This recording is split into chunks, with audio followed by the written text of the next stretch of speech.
Good evening, ladies and gentlemen.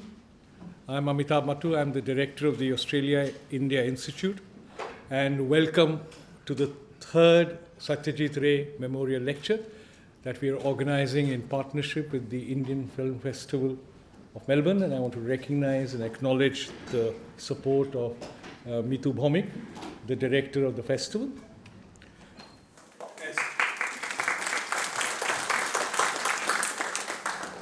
Satyajit Ray, as all of you know, is one of the greatest auteurs of world cinema and unarguably India's greatest filmmaker.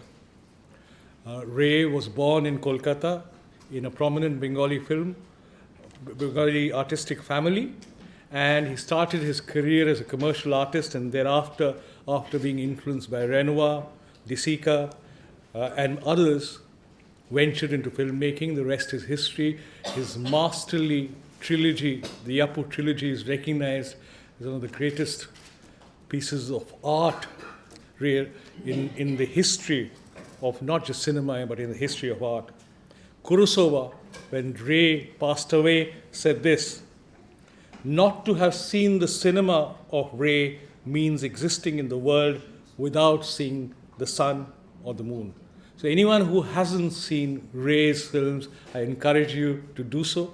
At the Australia-India Institute, we have shown the trilogy, the Yappu trilogy, and we will be showing other films by Ray in the coming months.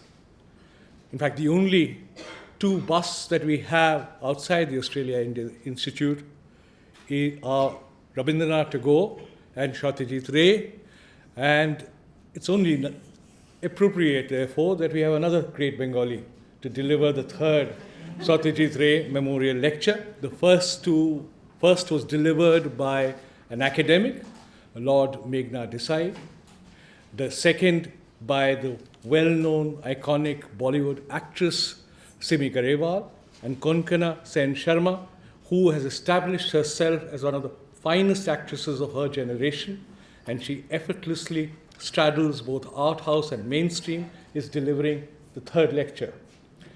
Konkana Sen Sharma will speak for about 20 to 30 minutes, after which Mitu Bhomik has kindly agreed to conduct a Q&A.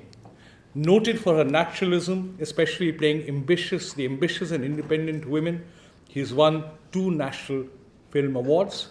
Konkana Sen Sharma, as many of you may know, is the granddaughter of the great film historian Chidananda Das Gupta, who along with Ray had founded the Calcutta Film Society in 1947, and the daughter of celebrated filmmaker and actress Konkana Sen.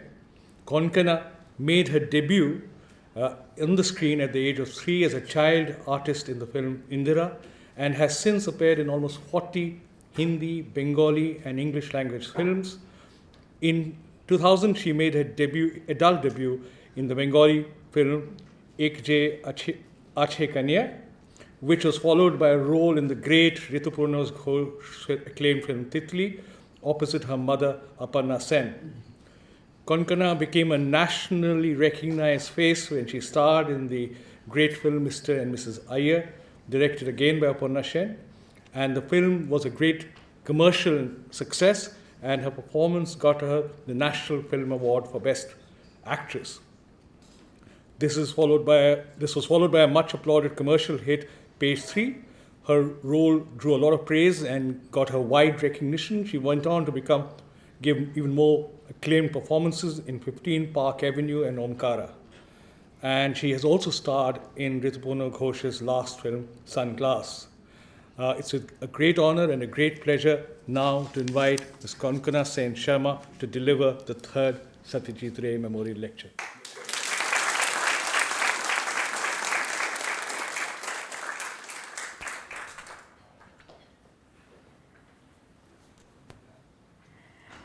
Hello, good evening, everyone.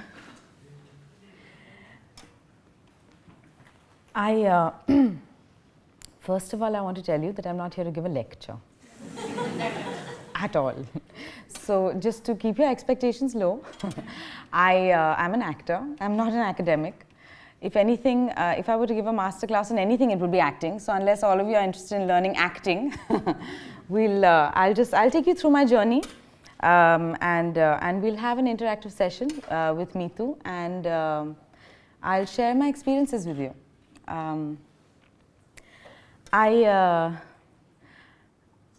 I started acting when I was really young.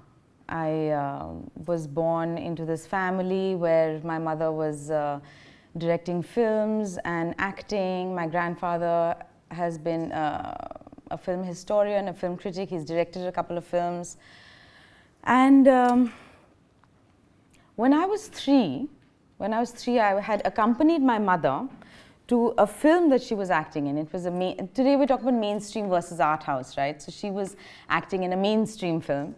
A mainstream versus art house is something which I would also like to call popular versus unpopular, because you know, that's the thing. When we think of Indian films, we think largely of Bollywood, and that's not really Indian cinema, and that's not only Indian cinema rather, because you know we really miss out on a lot of regional films. And you know, I've always been a champion of the underdog. So the Bengali films I've done, they're like my real children, and the Hindi films I've done, they're like my stepchildren. So I would like to ask all of you to come and watch Goinar Baksho, which means the jewelry box, which is my mother Konkana Sen's film, which is the closing film of the film festival. It's playing on Sunday. Please come and watch it. When I was 3 and I was accompanying my mother to a film of hers called Indira. This is a Bengali mainstream film that she was doing. And we'll talk about what mainstream is and what art house is, much abused terms, of course. But so my mother was the lead in this film, and they needed a little boy. And they couldn't find a little boy. I mean, they had you know, a couple of little boys, and I believe one little boy's parents fought amongst themselves and went home.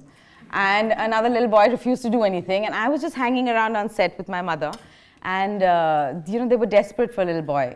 You know, Bengali films are not made with much money, so you can't afford to sit around and not work. So since they didn't have a child, they said, can we just use Konkona? So my mother said, okay. So they just cut my hair and put me in the film. So that was the inglorious beginning of my career. I've never played a boy again, though I'd love to. I'd love to. I think that we're really disadvantaged because you know, women don't really get as many great roles as men. They don't get paid as much as men either. And you know, these are the inequalities which we all live with in most industries, I guess. So I played a little boy. I was thrilled because I was hanging out with my mother all day.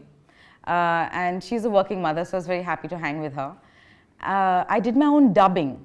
Do you know what dubbing is? Dubbing is when you record the voice later, because when you're actually shooting the film, you're shooting the visuals, but then later you have to it's almost like a video game. Later you have to come watch the sequence that you've already shot and then speak those lines again, right? Except nowadays on bigger budget films, in more mainstream films nowadays, you of course have sync sound, which is problematic for a person like me, because Hindi is not my first language.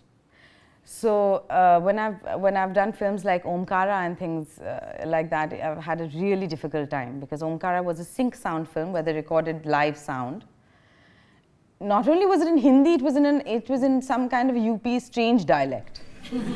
So I had to actually, they gave me a CD with all my dialogues and I had to memorize it. And I was so nervous the whole time.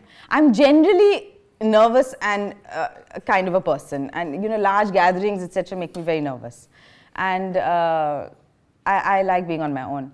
But so I learned everything by heart, and so I had to speak with this accent. I was so worried about the accent. I remember that Vishal Bharadwaj, who's the director of the film, finally told me that, listen, Konkana, don't worry about the accent, just concentrate on your acting. So then I could relax a little bit, because the thing is that you can't improvise at all if you're not familiar with the language. Luckily, I've acted in Hindi, Bengali, English, but you know, the problem was because I did Mr. and Mrs. Iyer. People, I don't know if you guys have seen Mr. and Mrs. Iyer, but I played a Tamilian woman, and then people just assume that I do accents. Now, this is not true. I don't do accents at all. I had to again learn that. It was very hard work, and I got offered a lot of Tamil films after that. I didn't do any because I didn't understand the language. But So when I was 3, coming back to Indira, when I was 3, I had to do my own dubbing, which I always felt was a lot of fun because it's like a video game. It's like, you know, you have to catch the dialogue and you have to say it right then, and you know, you can do it many times, so you can make mistakes, it's fine. So I did that, and that was fun. Then my grandfather, Chidananda Dasgupta, directed a film called Amodini, and I acted in that. So basically, I did 2-3 films as a child artist. But I was never interested in acting. I never wanted to act. I think it's because I saw my mother.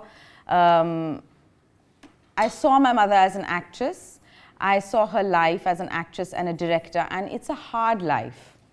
It's a hard life, particularly when you make unconventional choices, and often one has to make unconventional choices if you want to, you know, follow your heart or do things that you believe in.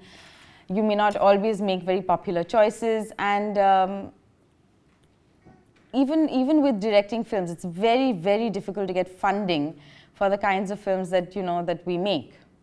It's easier to get funding for mainstream films because mainstream films, you know, have certain you know, they have certain, you know, there's a format. You have songs, you have stars, you have big budgets, and you get money to make those films, but you don't really get money to make small budget films as such. So I saw my mom's life, and I saw that it was hard. So I never really wanted to be an actor. And whenever anybody would ask me what I wanted to do, I said, you know, that I want to be a journalist or I would study psychology. Basically, I didn't know what I wanted to do. I studied English honors when I went to college, and I just thought I would get, you know, a job like everyone else, something, you know, shallow and urban like advertising or journalism. And in fact, I was so shy that in my first year of college, I didn't audition for any plays because I didn't want to audition in front of my seniors. So I just didn't, I did some props backstage. I was very happy doing props backstage. And then in my second year, we started doing plays with friends, etc. And that was great fun. While I was in college, I got offered a Bengali film.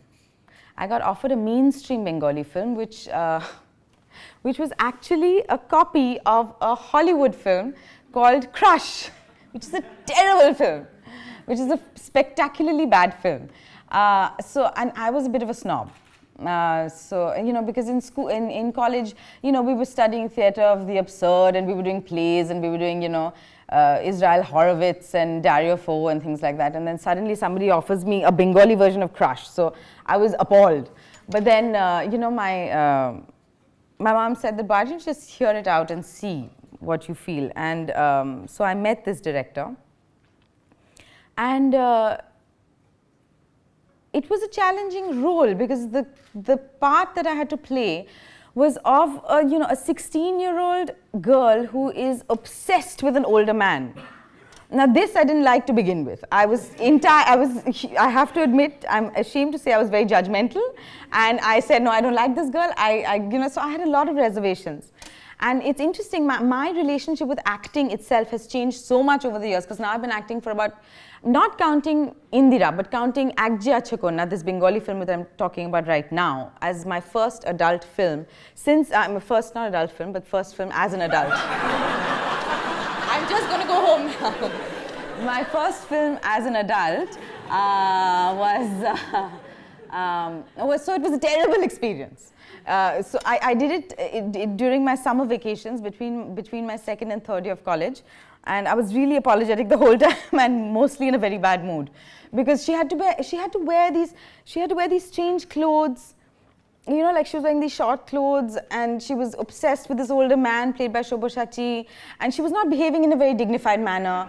I just didn't like her at all, and my mom really helped me, because she said that, you know, until you actually, so the main thing in acting, so that's the thing with a master class, right? So I can mainly talk about acting, right?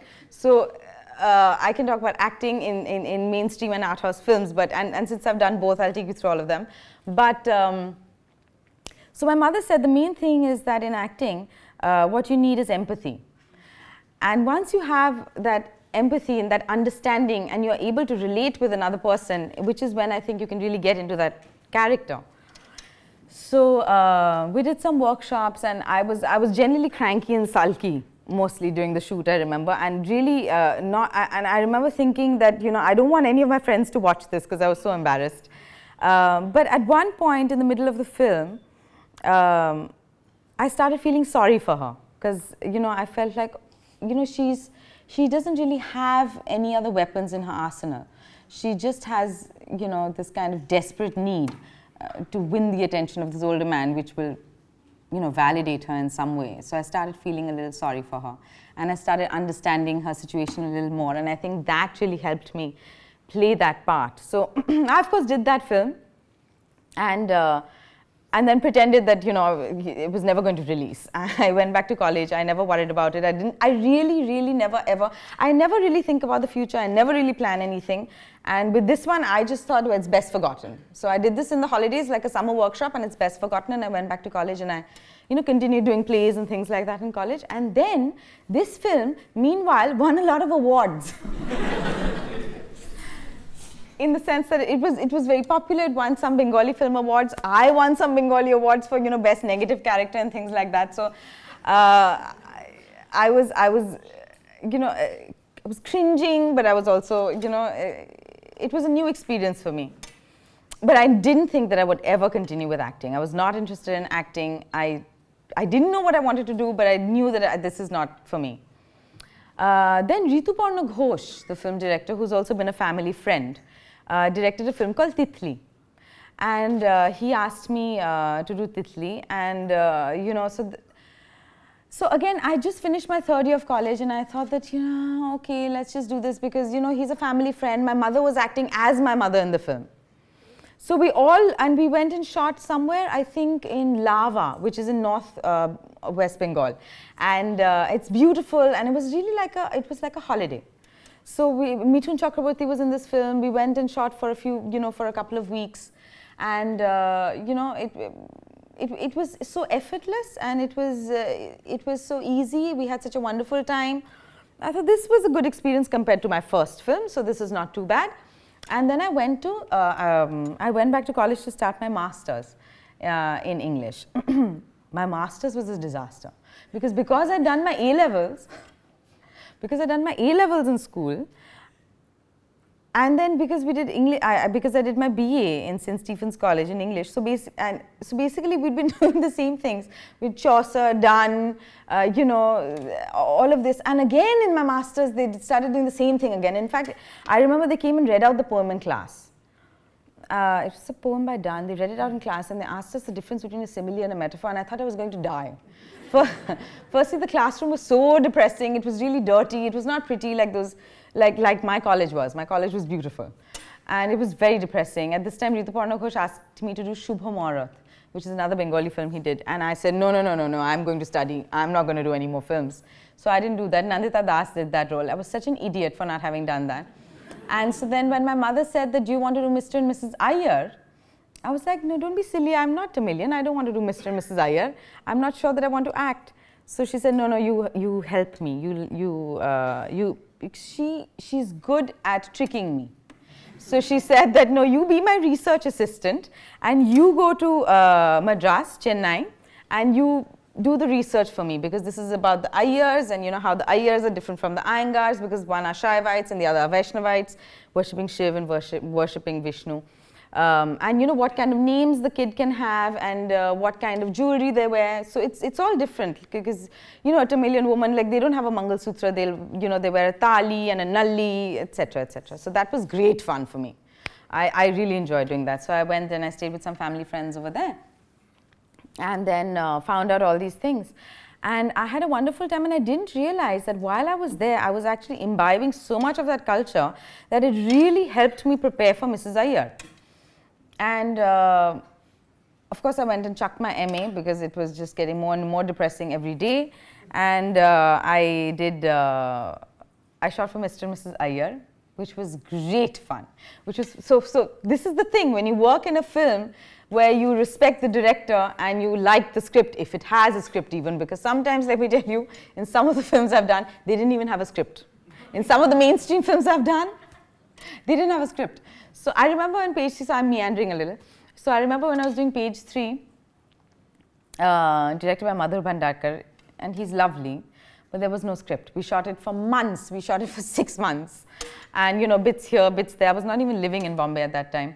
And there was no script. One day, his wife was on set, and I said, I really don't know what Madhur is doing, because there's no script. She reminded me of this later. It was very embarrassing, because by then, of course, Page 3 had become a hit and people really liked it. So that's the thing, there's no formula. Sometimes things work well with scripts, sometimes they don't. It's best not to be too judgmental.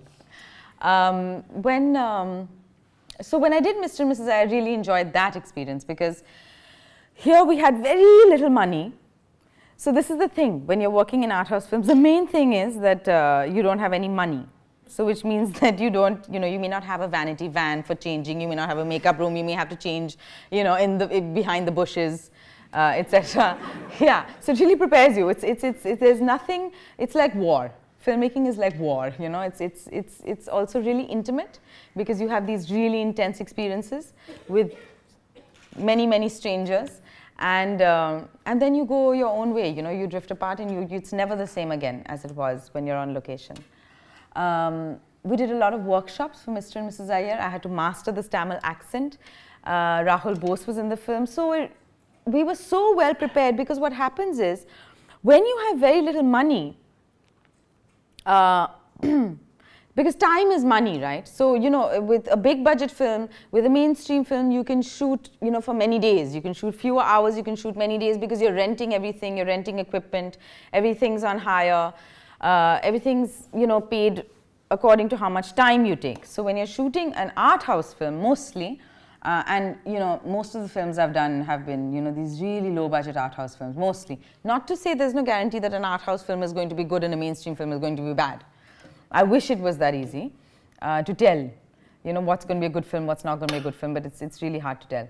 But so we had to prepare in such a way that we would take very little time on shoot, so that when we're actually shooting, we would finish really fast. So everybody had to be really well prepared in terms of the blocking and the dialogue, so that we finish everything really fast. So as a result, we knew all our lines before we went on set, so that we didn't waste any time working. And that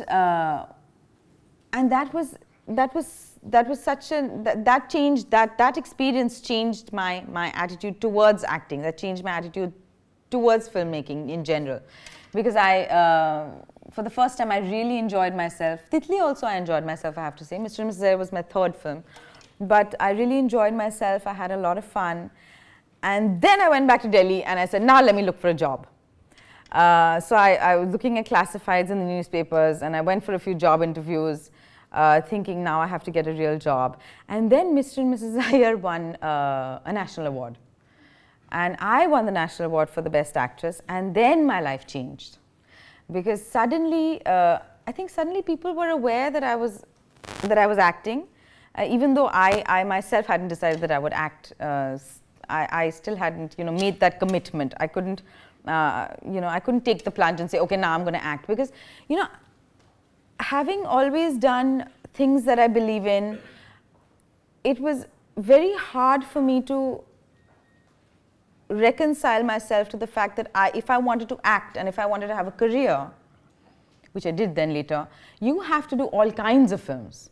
You can't just do the films that you believe in, because then you have to have another job. So that was hard for me. But I think after Mr. and Mrs. Iyer, I kind of, after Mr. and Mrs. Iyer, I kind of realized that, this is something I enjoy. And my relationship with acting changed a lot. In fact, one of the things with acting is that, the more detached you are, even though I was talking about empathy, the more detached you are from the film set, I think the better your performance is. And I think generally that's true of life. The more detached you are, I think it generally helps you to get perspective. Because, a film set is filmmaking is such a fragmented experience. Because you're shooting one sequence from the beginning of the film, one sequence from the end of the film, and you need a film set is chaotic, so firstly there's no chronology of how you're shooting. The film set is chaotic because there's so many different departments who are working, and they're all equally important. So focus and concentration are really important when you're working. But after doing Mr. and Mrs. Iyer, I said that, this is something that I really enjoy, and I'm going to give it a shot. And then luckily Madhur Bhandarkar offered me page 3. And I went to Bombay for the first time. And here I was doing a relatively big budget film compared to the puny little Bengali films I'd been doing. It was relatively big budget. So suddenly we were shooting over, long periods of time. It took forever. There was no script. So it was really like, it was quite a culture shock for me. Because I wasn't even living in Bombay at that time. And it was an unusual experience for me, but I started to enjoy acting a lot more. And because I was doing these kinds of films, I got offered other films like Amu, which is about the 1984 riots, like Chai Pani, etc., which was about corruption. But basically, I started doing all kinds of films. And because I never really plan anything, because I feel what's the point in planning anything, I started doing films which appealed to me. I never really planned the journey. So I was doing films which were mainstream, I was doing films which are art house, I was doing Bengali films, I was doing Hindi films. And that is what gave me a kind of a holistic experience of acting, which today, I have to say that today, after having done almost 40 films, I feel like I have a much more relaxed attitude towards acting now, because I'm much more, I'm focused, but I'm also far more detached. Because I remember on my first film the whole time thinking that, oh my God, why is she dressed like this? Why is she talking like this? Why are they doing this like this? Why, and not necessarily agreeing with everything that's happening, not agreeing with all the decisions that the filmmaker was taking at that time. But this is something which I came to realize with more films that I did, that you have to be really detached from the whole process, because you're just one cog in the wheel, and especially when you're doing art house films, because in mainstream films, you have there is a format to follow. In fact, nowadays I would say that the lines between mainstream and art house are becoming more and more blurred, because you have films which are more, middle of the road. You have films like Tare Zameen Par or Udan or Chak De. So you have a lot of, Bollywood films which are also not really mainstream in that sense. They're kind of, they're straddling both worlds. But even then, I find that invariably you will have to have a star producer, or like Karan Johar was for Lunchbox, or you'll have to have a star presenter like Kiran Rao was for Ship of Theseus, so you have to have a star involved to get the money in. And I think that is because we don't really view filmmaking as an art form only. We view it as entertainment mainly, because it's a money-making business, and that is what affects decision-making as far as films are concerned. And one of the things that I think that we can do for that is film appreciation, because if you have, we do have government bodies which, like the NFDC, which try to fund films which are not mainstream, but it's complicated because NFDC, we've not had a lot of very good experiences with them also. Because they take a long time, there's a lot of government red tape, there's a lot of bureaucracy involved, there's very little money. I made Sheshir Kobita, which is a Bengali novel written by Rabindranath Tagore, but it was made about 2 years ago, but it's still not released. Because I don't think that NFDC inherently, I don't know if anybody here is from NFDC, but I'm just being candid. Because I don't know how invested they are in filmmaking. So we can't leave decisions of filmmaking to corporates and to governments. We have to leave it to artists, right? So yeah, so that is that, thank you. So that is, I think key. And I think one of the ways we can do that, one of the ways we can create and nurture artists from a young age is to have film appreciation in schools. Because now the films that, when we talk about films, it's mainly Bollywood. What you're exposed to now is mainly Bollywood, which is fine. I have no problems with Bollywood in itself. It's just that it would be nice to have some options. It would be nice to have alternatives. When we sing songs, it's Bollywood. You know, when we do dance, it's Bollywood. You know, when people sing songs nowadays, they don't sing, like, you know, folk music is almost gone unless it's been appropriated into a Bollywood song. So, you know, when we do dance, and we have like so much reality, we have reality shows, etc. It's all based around Bollywood. So that's the money spinner, right? So if we have film appreciation where we show regional cinema to young children from a young age, then I think that that will shape decision making, that will shape, you know, how people view films also. My mother actually didn't let me watch mainstream Hindi films while I was growing up. She, you know, because I grew up in the 80s and it wasn't that great then, right? For all of you who've watched those films.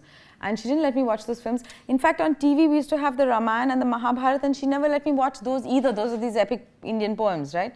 Because she said that, you know, I don't want your first impression of the Mahabharata to be what's on TV. You know, it should first be in your imagination. So that you can read it for yourself. However it is, maybe you want to read a graphic novel or, you know, so you, but the thing is that, you know, of course I went and watched Mahabharata in my friend's house because, you know, it was such a phenomena back then. So these arrows flying from this side and arrows flying from this side, and it was great fun also. So because of the kind of upbringing I've had, and because of the because of my grandfather, because of my mother, because I was not allowed to watch this and that, and I was exposed to a lot of you know, world cinema, a lot of European films, and all kinds of films actually, and even other kinds of Bengali films. There are all kinds of Bengali films. There are Bengali films which are aping Bollywood all the time. It's called Tollywood. So yeah, and there's Kollywood in the south. So it's everywhere. It's all pervasive. But because of that, I think I have therefore had to find my own niche, make unconventional choices, you know, so that I could follow my own heart. It's not been easy. It's not always been easy. There are many times when, you know, a film you really believe in has to be shelved because there's no funding for it. And there is no funding for it because people don't come to watch those films.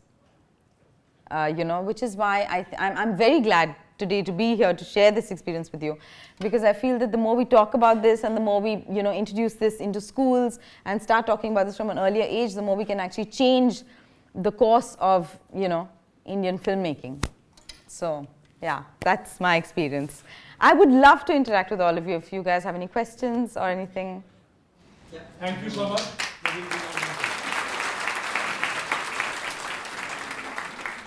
Thank you so much for those really very thoughtful reflections on your personal journey. I am relieved.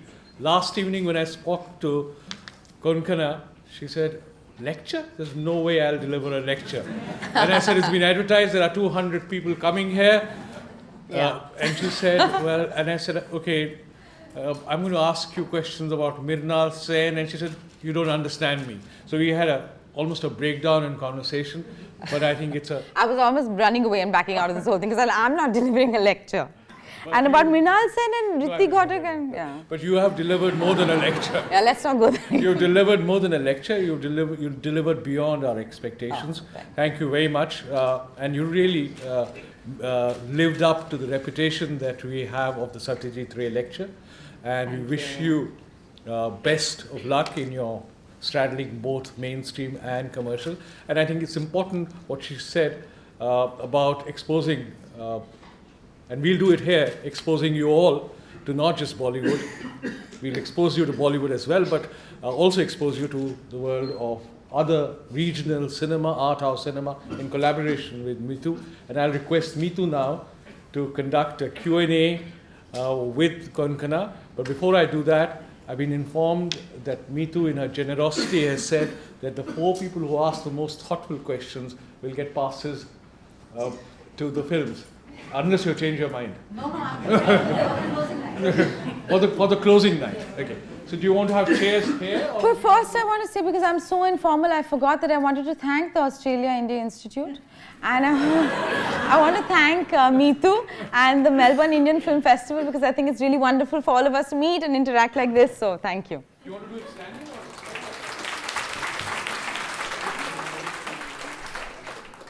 So today, you know, as it is Tagore's birthday, and I have known that you are Whose doing birthday, sorry? Rabindranath Tagore's birthday Oh, today is Tagore's Yes. birthday. And I know that you are doing a film based on Kadambari Devi, which is such an enigmatic and mysterious character. Would you like to share a little bit? Yes, actually, it's so nice that you brought up Kadambari because Kadambari was Rabindranath Tagore's sister-in-law and muse.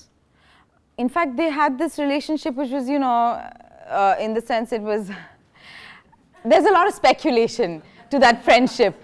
So yeah, there's a lot of speculation to that friendship, but definitely she was his muse, she was his sister-in-law, and that's another film which has been actually temporarily shelved because of lack of funding, which is so sad because we've almost finished most of the filming. And it's just fantastic because it's a period piece. She committed suicide a few months after Tagore got married. But of course, there are a number of reasons why she committed suicide, and there's a fantastic book also called Jora Shako, written by Aruna Chakravarti, which is a lovely novel. So I was really excited to play Kadambari because she's this really dark character, at least with a lot of speculation, and in the Bengali imagination, she's huge. But unfortunately, that's another film which, because of lack of funding, that has been shelved as of now. And Sheshir Kobita is the other Tagore film that I spoke about that I'm doing, which is complete, but which is sitting with NFDC. Yes. Second, can I ask you? Oh.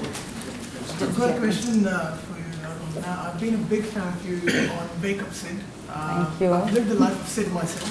Okay. So I've been a big fan of yours. There was an article in that movie which is called New Girl in the City. I think you had read that article, or you were projecting that article. How close are you to that girl which you'd actually, were playing in the movie?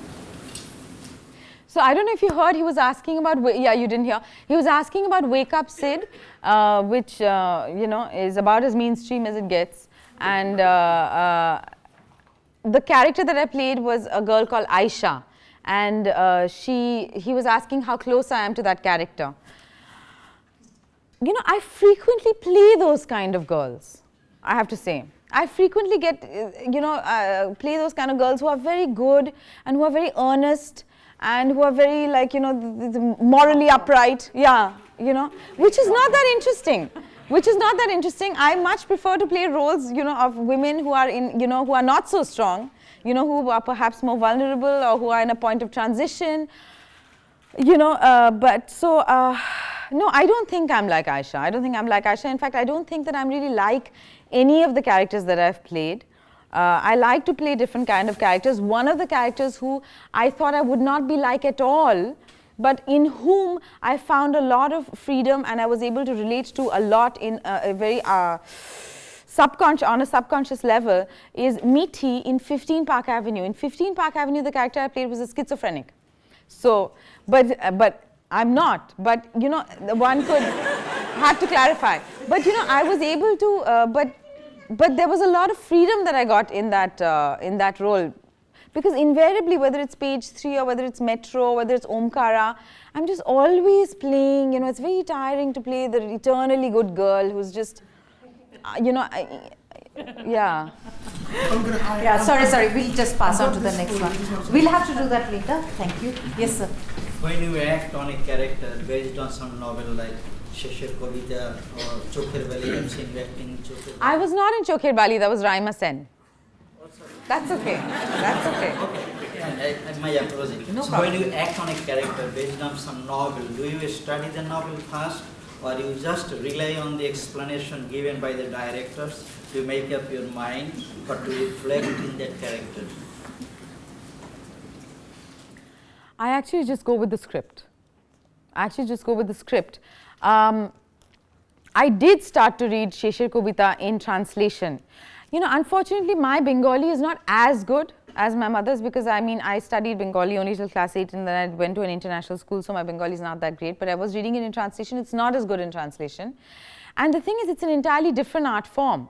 The film will work entirely differently from the novels. So I actually relied entirely on the film. I relied entirely on the director to work on that part. Yes, ma'am, right at the back. Hi, firstly, it was such a pleasure to hear your story, so thank you. But I wanted to ask you what role you felt the media, and specifically Indian media, could play in exposing more Indians to art house cinema. The role that the media could play to expose Indians to more art house cinema? Well, see, this is the problem. This is the problem that we're facing. Because, people will invariably come to watch, a song and dance spectacle, or even like a tearjerker over something which is not, over something where you have to think a little more, or over something which is, more subtle. This is what we find, which is very disheartening. So this is really something that we have to solve together. The media gives so much undue attention to stars, but this is a phenomenon the world over. They give so much importance to stars, and then people want to read about the stars and they want to watch stars, being stars, not even necessarily characters. And I don't mean to be disparaging about mainstream films at all, because I think some of them are fantastic. It's just that what I was really talking about is the lack of choice that we have. But I think that this has to come from the audience mainly. I don't think we can blame, just the media, or we can blame, just the stars or anything. I think this has to come from people and what they want to watch. And they have to put their voices out there to say, look, this is what we want to watch, I guess. You may not have an answer to this, but I think it's worth considering. Bengali films tend to be very sort of realistic and sometimes, the tearjerker types. Why isn't there the surreal type of films within, say, Bengali films? Now, cynically, of course, I could say that Bollywood films are very surreal. But I don't mean that sort of surrealism. I mean, something very serious but yet very surreal. And perhaps some kind of, just the social realities may be sort of reflected through those films that makes it very difficult to say something that is beyond that reality. Is that? Which one are you talking about? The realities in Bengali? Yeah, I'm talking about the Bengali films, or for that matter, Indian films. Why can't they be seriously surreal? Why can't Indian films be seriously surreal? Well, you'll find that Goynar Baksho, which I'm going to see, which you're going to watch on Sunday, has elements of the surreal in it. And also a social issue with, it touches upon feminism, and it touches about various social issues, but in a very funny, dark, it's a satire, right. It's funny, it's got fantasy. Yeah. So I think that film will surprise you and also answer your question. And that's a discussion that we can have on the 11th, because we have a Q&A after that. Yeah. I think there's a director, Shyam Benegal. Yes. Probably to answer your question, I think he made seriously surreal movies. Manthan. Have you heard of movies? Yes, of course. I've seen Manthan when I was very young. I don't know what you mean by surreal. I thought surreal was surreal is something which we have to discuss. Yeah. Yes, but the thing is, that's the thing. It's melting clocks in the. But my question was, there was Shyam Benegal who made very good socially relevant movies. At the same time, trying to bring it as much as mainstream as possible to interest the people. Do you think there's any directors left at present in Bollywood who would come up to that caliber? Shyam Benegal's caliber? Well, he's one of the great filmmakers we've had. So those are big shoes to fill. But we do have some interesting filmmakers now making some films. Dibakar Banerjee is one of them. He's making some interesting films. We have some interesting films in Bengali as well. The thing is you need funding for these kind of things, because the thing is, in any art form, you have to be able to experiment a little bit, because everyone is terrified of experimenting because they lose money, because films, you lose money. Films are made with 50 crores, and you can, for the budget of one mainstream film, you can make 10 art house films. But even when we get 2 crores to make an art house film, you don't want to experiment, because you don't want to lose the money. So then how can art flourish without that? So mainly, how do you view films, as a commodity or as an artwork? Or And also to take on from what Konkana was saying earlier, that a lot of the onus falls back on the audience. Like I can also say as an experience as a distributor, we distributed films like Shaheed and Ship of Thesis, and I was very gung-ho about it because I thought, no, so what, even if we lose money, we need to make a start, and we need to, these kind of films need to have a platform, because those are the kind of films that are coming out of India. But it's just like around 10 or 12 people went to watch Ship of Thesis when we released it nationally, which was heartbreaking for us, you know. So I think somewhere, even at the film festival, we bring the best of regional films and so on. So somewhere I think the onus has to be on the audience as well, because people make the films that you watch. That's the bottom line. Yeah. Amir Khan. Yeah, one second. Yes. Yes, ma'am. My question is a little bit removed from acting. It's about directing, and I want to sort of get your opinion about why you think there are not so many women directors in Bollywood, and whether this is also the case in regional cinema, and if it is, what do you think are the reasons behind this? I don't know. I want to direct films soon. So. And you have directed a film. I've directed a short film, but I meant feature. Why aren't there more women filmmakers? Why aren't there more, women producers? Why aren't women paid as much as men? These are issues of feminism also, that we face on a day-to-day basis. I really don't know why there aren't more female directors. I really don't know. I mean, I've actually grown up with a female film director, so for me, it's the most normal thing in the world. I would like to direct films soon, but there just aren't enough out there. Is that a problem of the way the industry is structured, perhaps, that people don't think that women can, do as good a job with directing, or is it like harder for women to find funding, or, I don't think that it would be harder for a woman to find funding. It depends on what kind of film. Like Farah Khan has made films. I think if you make a film with Shah Rukh Khan, it's never difficult to find funding. So it depends on what kind of film you want to make also. But why there are not more women coming out and making films, I really don't know. I mean, I'm going to, and maybe you guys should as well. That's the only way. Yes, sir, right at the back. Where you say how we view films, I think that's a really important point to make, and it's not just a question. Sorry, sir, could you speak a bit louder? Maybe 5 minutes ago you mentioned the fact that how we view films is important. How we view films. Contextually and psychologically that's important, but also now it's a question of medium, and the internet obviously has changed that a lot. And as with the music industry, which has been ruled by corporate giants, the film industry is saying that access to tools to make films and high quality product films with DSLRs is here. And so I guess that's changing, For women to, so my question is for women to make films, to educate children who already have access to iPhones and are making films at age 2, not realizing that that's what they're doing, but that's what they're doing. So they need to be educated. I absolutely agree, because the language of film is about body language as much as it is as what's being said. And in the history of film, it's been used atrociously for propaganda by the Nazis and America. But my knowledge of Indian cinema is only just beginning, but I see film as a cultural breach as much as anything. And I guess what are your interests in the future of how to use the medium with the internet as a viewing context? That's the thing. I recently did a short film which is only going to release on YouTube. So that is changing. It's changing in ways that we can't even foresee yet. The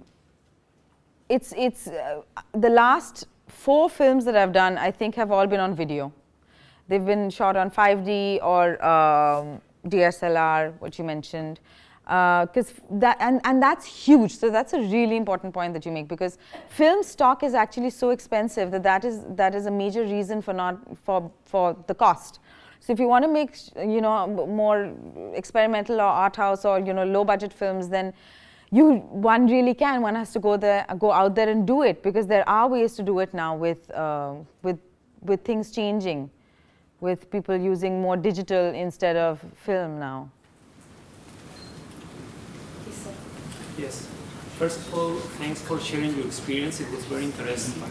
And I would like to know your projections about the Indian filmmaking in the future. How do you see if there is going to be a tendency about going to Bollywood perspective, or how do you see on if you know if there is any initiative in order to change this view of Indian films?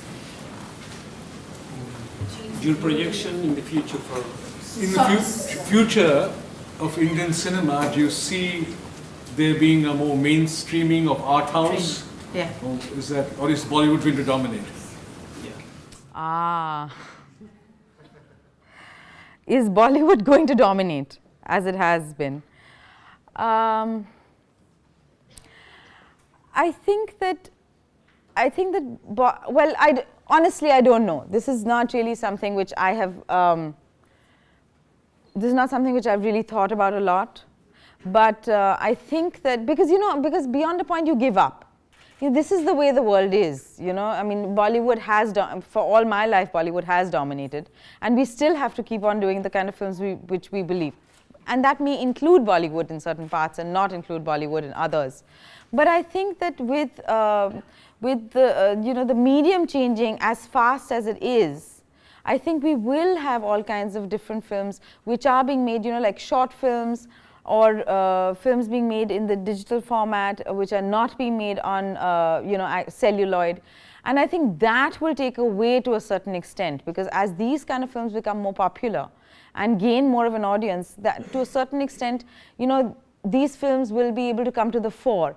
But I don't think we can just do away with, I don't think anybody wants to do away with Bollywood either. I think that's always going to be there. Because people want to believe, people want to have, and that is a part of Indian cinema as well, the spectacle, the song and dance, the Sanjay Leela Bhansali kind of, that school of filmmaking is also an important part of Indian films, so I think that's always going to be there. But I think more and more we will see films emerging which are being made in the digital format, which are more experimental, hopefully, which are more art house, etc. We have time for 2 more questions, so sir. Okay, I think you said the barriers to entry, the barriers to success of art house film are cost of production, the issue of distribution, lower revenue, and so on. And I think the factors are all flying in your favor. Because of digital production, the cost is going to come down. The cost of distribution is going to come down significantly because as broadband gains more acceptance. And the third factor is that storage and cloud would make on-demand viewing on a pay-per-view basis as a good revenue generator. So that's you have tailwinds from 3. It's an economist speaking. Yeah, good. No, that's very encouraging. Which is why we have so much piracy, actually. But piracy will get killed because... exactly. As the technology, catches up to it, then piracy will automatically... So if you have 1 million viewers at, let's say, $2.50, then why would you go and get a bad quality DVD? Natasha. Can you please take the questions from here, because nobody... We'll just finish this one and come back.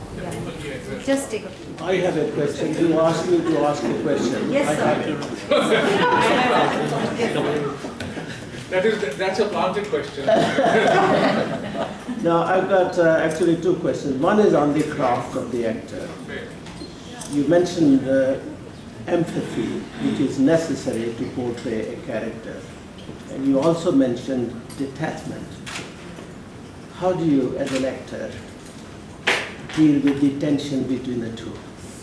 You can't portray a character well unless you have empathy for that character. And you can't be a very good actor if you are not able to detach yourself from that. What a beautiful question. Thank you. Thank you. Well, I get a ticket for that, don't you? Anyway, the other question is, I think the problem with the Indian industry is, and some people like Satyajit successfully overcame this problem, how to use Bollywood to better purposes. How to use Bollywood too? How to use Bollywood for better ends, better objectives. Use the basic formula. Shakespeare's plays were first of all for the satisfaction of the groundlings. After he had satisfied the normal urges of an audience, he put something special into all of his plays. So long as the man-woman relationship in India remains as it is, Bollywood will survive, because it's based on all the problems men and women have in their relationships. So Bollywood lives on the dreams that arise out of those relationships, etc. But I think that is what people like you and the people who write your scripts to keep in mind. Use the Bollywood formula to get the audiences, but create something more substantial than just mere entertainment. That's right. That was a lovely question. Thank you. 2 tickets. Sorry, we'll take that for sure. We'll just go to Natasha because she's been waiting since a while. Natasha. Ask your question before you lose your time. Konkana, as a young actress, I just wanted to understand what is your perception of art house cinema in India as of now, and if ever you take up direction in future, which stream would you lean to more, towards mainstream or art house? You tell me. First of all, I want to say that thank you so much. That was a lovely question about the empathy and the detachment, and I just want to say that because it's something that's so close to my heart. Because I think that when I mean detachment, part of that detachment, it's both have to exist. They have to coexist, and I think that's true of life as well. Empathy for the character, but I think detachment is something that you need on a film set. Because you need that kind of detachment too, because there's so much going on, because the empathy part of it has to happen pre-shoot, and the detachment has to happen during the shoot. So that is a nice way to to distinguish between the two, to be sure that you have both when you're acting. I think even in the acting part, there has to be an element of detachment. You don't get too involved with because then you can get perspective. Just keep some distance. From this side, just the last question. Yes, ma'am. Hi, Konkana. Firstly, I just want to tell you that we really enjoyed your character in Konkana, and I think it was a very blurred line between that art house and mainstream role that you played. I was just wondering, do you have any tips on how we could glamorize art house cinema without it losing its actual essence? Have you ever thought what kind of changes could be made?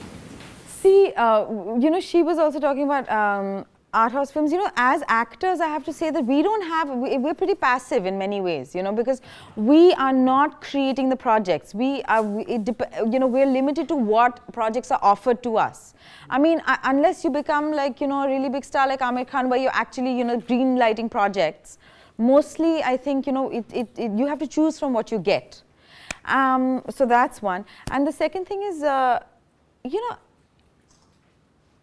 if we're looking to glamorize art house, then maybe we've lost the point, because that defeats the purpose anyway. I'm not happy with the terms art house and art house anyway.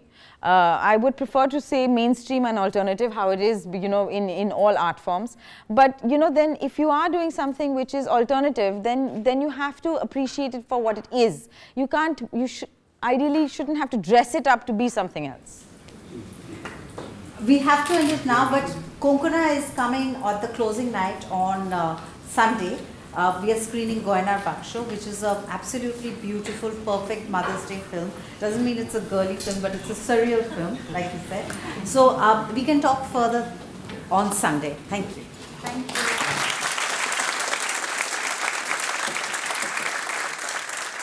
It gives me great pleasure to formally thank Konkana Sen Sharma, for delivering the third Satyajit Ray Memorial Lecture and very patiently answering all the questions. Empathy and detachment is the essence of life, but also the essence of the Bhagavad Gita. That is what Krishna told Arjuna. May I also acknowledge the presence of the uncrowned czar of all that's good about Indian culture in Victoria, and that is Mohinder Dhillon. And Mohinder ji has just won the Sidney Meyer Award for his contribution as an impresario of facilitating the best of Indian music and art, and he is not compromised. He is bringing L.B. Subramaniam in October? 26th of November here in Melbourne, the Melbourne Recital Centre. Dr. Subramaniam and his son Ambi and Ashwani Bhide Deshpande. Both our concerts are now double bills. We present both North and South Indian music. And Mohinder Dhillon ji has actually willed his estate to the Adelaide Festival. There are few more remarkable Indians that I respect more in this country than Mr. Dhillon. Please give him a big hand.